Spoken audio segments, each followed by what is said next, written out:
Hello friends, welcome to my channels chemistry easy 1.0। कल हमने oxidation of alcohol पढ़ा था। आज हम पढ़ेंगे oxidation of hydrocarbon. Very quick revision करेंगे इस टॉपिक का। ये भी बहुत ही इंपॉर्टेंट टॉपिक है। शुरू करने से पहले I request to all of you, please like, share and subscribes for more videos. ठीक है स्टूडेंट्स, स्टार्ट करते हैं अपना टॉपिक को स्टार्ट करते हैं। चलते हैं नेक्स्ट पेज पर। जी हाँ फ्रेंड्स,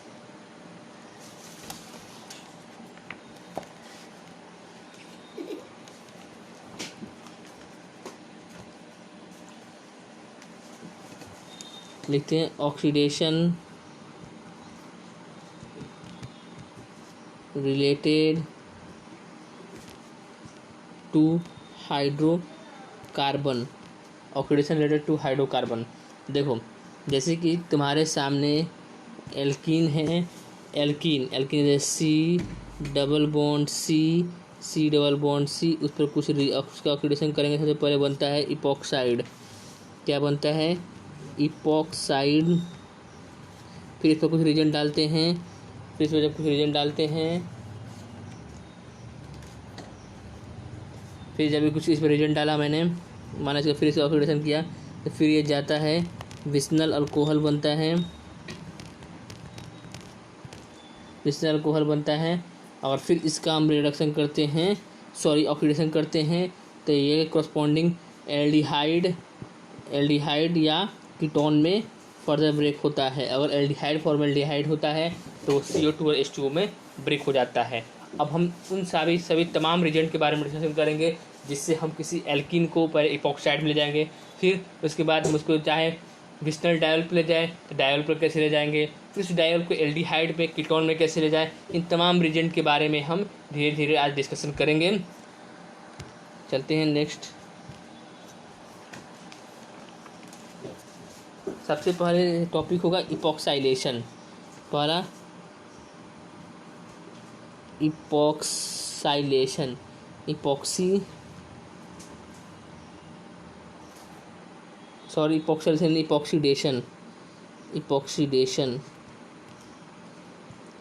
देखो स्टूडेंट्स, इसके रिजेंट तुम यूज करोगे। रिजेंट नंबर 1 तुम यूज करोगे O2Ag। दूसरा कोई प्रोक्सिक एसिड RCO3H।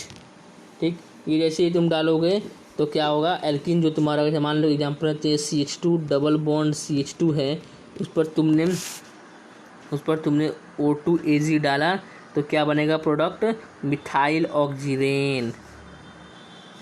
प्रोडक्ट तुम्हारा बनेगा ऑक्सीरेन प्रोडक्ट बनेगा। मिथाइल नहीं, ऑक्सीरेन प्रोडक्ट बनेगा।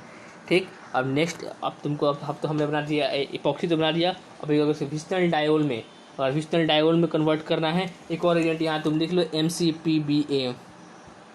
MCPBA का भी यही काम है कि ये एल्कीन को इपॉक्सी में कन्वर्ट करता है। अब इपॉक्सी के बाद हम चाहें कि अब इसको हम क्या करें, नेक्स्ट विस्नल डायोल में कन्वर्ट करने, उस हम जो प्रोसेस को बोलते हैं हाइड्रो ऑक्सीलेशन। क्या बोलते हैं? Hydro oscillation. अब तुमको ऐसे एल्कीन है, एल्कीन को तुमको कन्वर्ट करना है विस्नल OH 1 2 3 4। ठीक, अब तुम क्या करोगे? अब इसमें देखो, इसको भी कन्वर्ट करने के लिए दो तरह का रिजेंट यूज होता है। पहला रिजेंट जो होता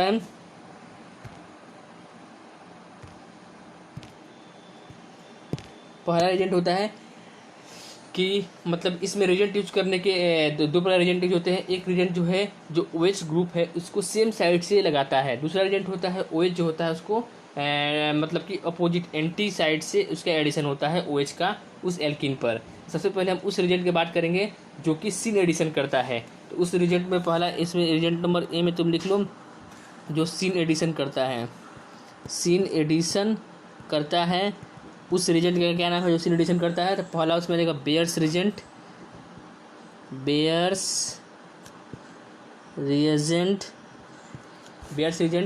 इसको हम कोल्ड एंड अल्कलाइन केमिनोफोर भी बोलते हैं। और 1% कोल्ड अल्कलाइन केमिनोफोर भी बोलते हैं इसे। दूसरा रिएजेंट है तुम्हारा इसमें OSO4, उसके बाद से उसकी हाइड्रोलिसिस H+, OSO4 और H+ कर दें, सॉरी हाइड्रोलिसिस नहीं, OSO4 H+ कर दें तो भी इसमें क्या होगा, ये सिन एडिशन हो जाएगा OH का और सेम साइड से OH, तो इससे हाइड्रोकार्बन पर जुड़ जाएंगे। और एक बात ध्यान रखना, बेयर रिएजेंट का जो POC में यूज होता है, इसका यूज होता है तुमको अनसैचुरेशन चेक करने के लिए, कोई कंपाउंड अनसैचुरेटेड है कि सैचुरेटेड है। ये जो है बेयर रिएजेंट अनसैचुरेटेड कंपाउंड के साथ पॉजिटिव टेस्ट देता है, इसलिए इसको POC में भी यूज किया जाता है बेयर रिएजेंट की। ये एक खास बात है, इसको हम POC में भी यूज करते हैं।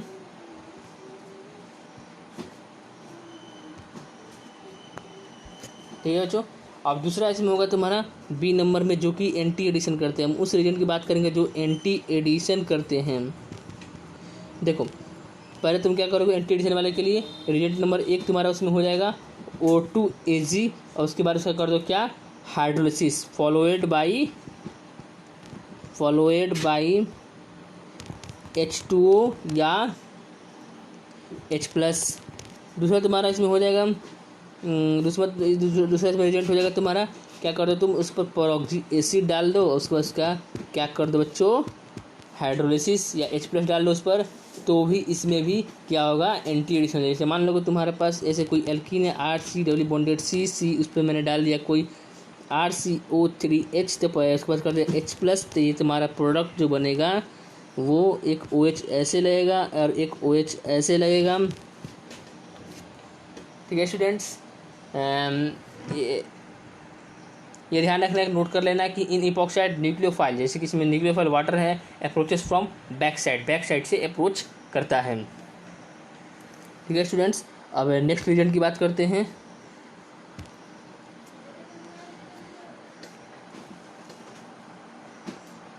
नेक्स्ट और महा इम्पोर्टेंट क्या है, थर्ड ऑक्सीडेशन करने के लिए ओजोनोलिसिस।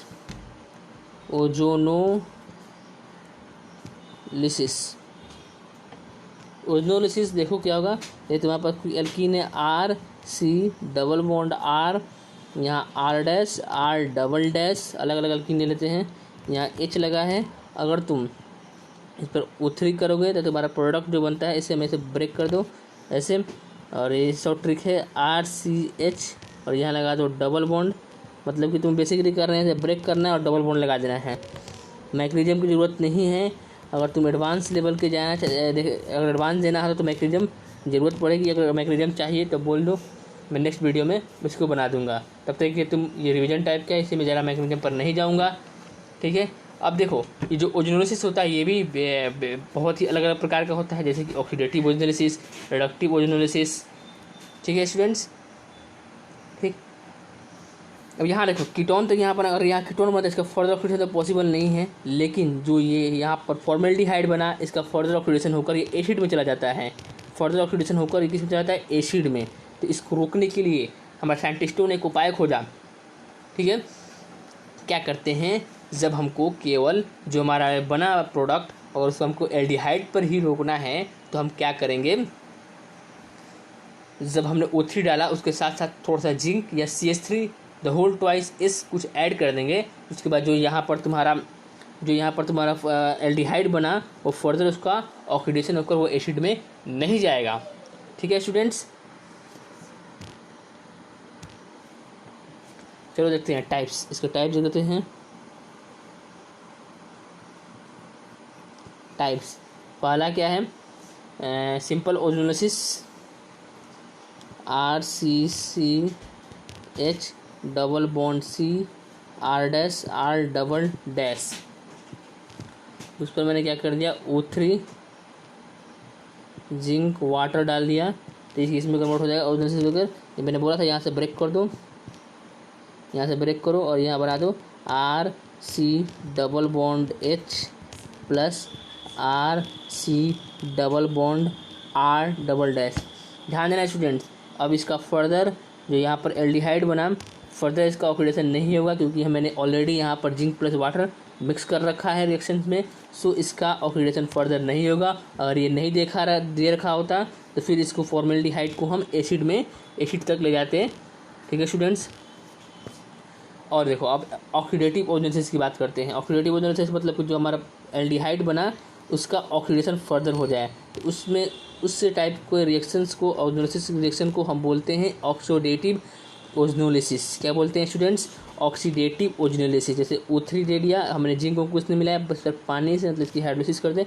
देखो एक टिक ध्यान रखना, क्या करना है, यहाँ से ब्रेक करना और ब्रेक करने के बाद वहाँ डबल बॉन्ड जो है वहाँ पर ये डबल O लगा देना, plus C double bond O R dash. देखो स्टूडेंट्स, ये तुम्हारा क्या बना है, ये तुम्हारा बना एल्डिहाइड। ये कैसा, किस प्रकार का ओजोनोलिसिस है? तो ऑक्सीडेटिव ओजोनोलिसिस है। इसका फर्दर ऑक्सीडेशन होकर ये चला जाएगा तुम्हारा एसिड में। कहाँ चला जाएगा? एसिड में, RCOOH में कन्वर्ट हो जाएगा। स्टूडेंट्स ध्यान रखना, अगर यहाँ फॉर्मेल्डिहाइड होता है तो वो CO2 प्लस का H2O में टूट जाता है। ये बात ध्यान रखना, इंपॉर्टेंट है ये बातें। ये छोटी छोटी बातें ही आपको आगे तक ले जाएगी। ठीक है स्टूडेंट्स। अब नेक्स्ट आता है रिडक्टिव ओजोनोलिसिस। रिडक्टिव ओजोनोलिसिस में क्या होता है, इस जैसे RCH double bond C R dash R double dash, उस पर मैंने डाल दिया O3 H2O LiLH4। LiLH4 को नए बारे में नहीं जानते हो तुम जाना प्लेलिस्ट में, तुमको LiLH4 से रिलेटेड सारे जो भी रिएक्शन से कौन शो करते हैं कौन नहीं शो करते हैं उसका मैंने ऑलरेडी वीडियो बना रखा है, तुम उस पर जाकर देख सकते हो। तब तक हम चलते हैं, नेक्स्ट बढ़ते हैं। यहाँ क्या होगा, देखो इसका होगा यहाँ पर ब्रेक और यहाँ आएगा R, यहाँ आएगा RCH double bond O plus C double bond O R dash R double dash. अभी जैसे देखो जाकर वहाँ वीडियो देखना, मैंने वहाँ पर ऑलरेडी बता रखा है कि अगर एल्डिहाइड हो और एल्डिहाइड के सामने LiLH4 हो तो क्या होता है, ये वाली बॉन्ड हट जाती है। ये वाली बॉन्ड हटने के बाद यहाँ लग जाता है OH। वैसे ही कीटोन में क्या होता है, ये वाली बॉन्ड हटती है और यहाँ पर लग जाता है OH। ये तुम्हारा फाइनल आंसर आ जाएगा।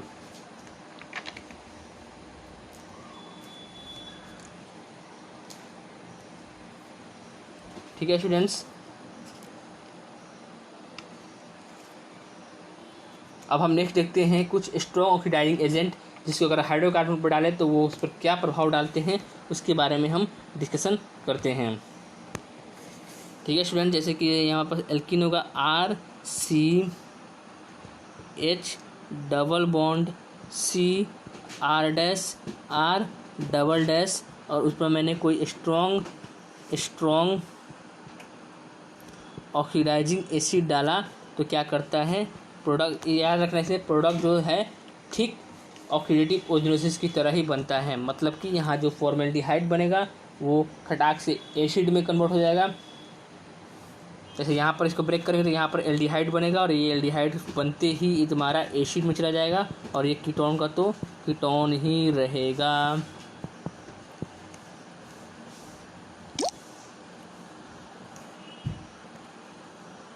ठीक है स्टूडेंट्स,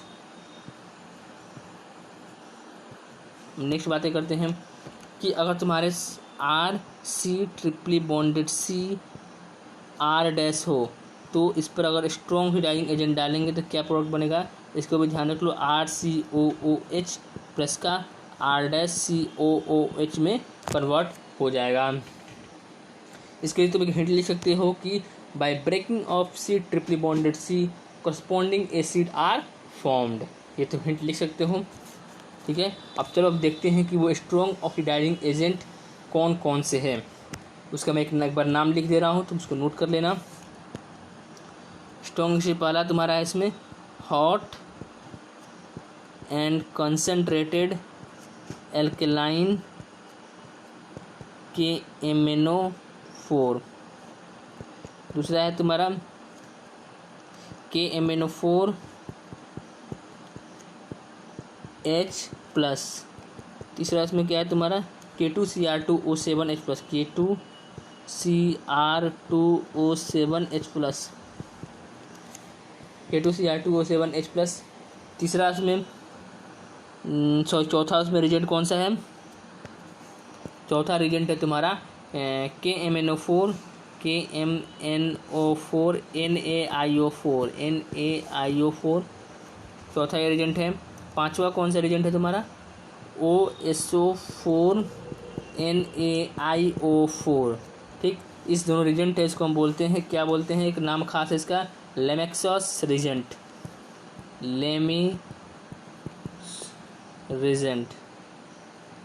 ध्यान रखना। इसके नीचे तुम एक नोट लिख सकते हो, लिखो मैं बोल रहा हूँ, एक नोट लिख लेना कि in a case of OSO4 formic acid do not converted into CO2 and H2O। अगर तुम रिएक्शन करा रहे हो OSO4 के साथ और तो इस बीच में अगर तुम्हारा और फॉर्मेल्डिहाइड बन रहा है तो हम सभी जानते हैं जनरली इसको हम CO2 और H2O में तोड़ देते हैं, लेकिन अगर OSO4 होगा तो उसका CO2 और H2O में फर्दर ब्रेक नहीं होगा। इस बात को ध्यान रखना स्टूडेंट्स। ठीक है स्टूडेंट्स, आज के लिए इतना ही। जितने भी इम्पोर्टेंट सॉरी एक और मुझको याद आ गया ऑक्सीडेशन का, इसको बना लेते हैं, इस लगे यहाँ तो oxidation with selenium oxide, oxidation with selenium oxide साथ हीटिंग करेंगे तो क्या बनेगा। तो इसके बाद ध्यान रखना oxidation of allylic hydrogen into OH take place, मतलब इसमें जो होता है एलाइलिक हाइड्रोजन का OH में कन्वर्ट हो जाता है, मतलब कि ये एलाइलिक पोजीशन को ही oxidise CH3C double bond CH2, इस पर मैंने क्या डाल दिया, सेलेनियम ऑक्साइड के साथ इसका हीट कर दिया, सेलेनियम ऑक्साइड को हीट कर दिया तो क्या बनेगा प्रोडक्ट, देखना यहाँ पर CH3, ये एलाइलिक पोजीशन कौन सा, ये यहाँ लग जाएगा OH, सॉरी इसको यूज कर रहे, यहाँ आ जाएगा CH2, यहाँ आ जाएगा OH, और ये ऐसे कि ऐसे ही रहेगा। मतलब इसको ध्यान रखना कि सेलेनियम ऑक्साइड जो है एलाइलिक पोजीशन को ऑक्सीडाइज करता है, जो एलाइलिक हाइड्रोजन होता है उसको OH में कन्वर्ट कर देता है। ठीक, नेक्स्ट तुम्हारा एक इसी पर ले लो, केस अगर C ट्रिपली बॉन्डेड C है और उस पर हम सेलेनियम ऑक्साइड डालें तो क्या प्रोडक्ट बनेगा। तो याद रखना इसके अभी एक ट्रिक है, हिंट है कि जो प्रोडक्ट जो होगा एज ओजोनोसिस, मतलब कि अगर ट्रिपल बॉन्ड में होता है तो कैसे बनता है, C यहाँ double bond O, C double bond O, यहाँ सिंगल बॉन्ड ही रहेगा और यहाँ पर क्या लग जाएगा H। ये ध्यान रखना, छोटी छोटी बातें हैं। ठीक है स्टूडेंट्स, अब हम वीडियो को यहीं पे कंक्लूड करते हैं। आज के लिए इतना ही, बाकी नेक्स्ट क्लास में हम इस ऑक्सीडेशन से रिलेटेड कुछ क्वेश्चंस लेंगे। चाहे हो सकता है कि मैं नेक्स्ट क्लास में रिडक्शन लूँ, सॉरी क्वेश्चंस तो बाद में लूँगा, पहले अगले नेक्स्ट क्लास से मैं रिडक्शन शुरू कर दूँगा। फिर इसके बाद से जब रिडक्शन पूरा हो जाएगा तो ऑक्सीडेशन अब प्लस रिडक्शन से रिलेटेड टोटल 30 क्वेश्चंस का डिस्कशन करूँगा। 15 रिडक्शन के रहेंगे और 15 ऑक्सीडेशन के रहेंगे, जो कि प्रीवियस ईयर या कुछ अच्छे क्वेश्चंस होंगे। तब तक के लिए bye bye, take care and please like, subscribe and share. Thank you.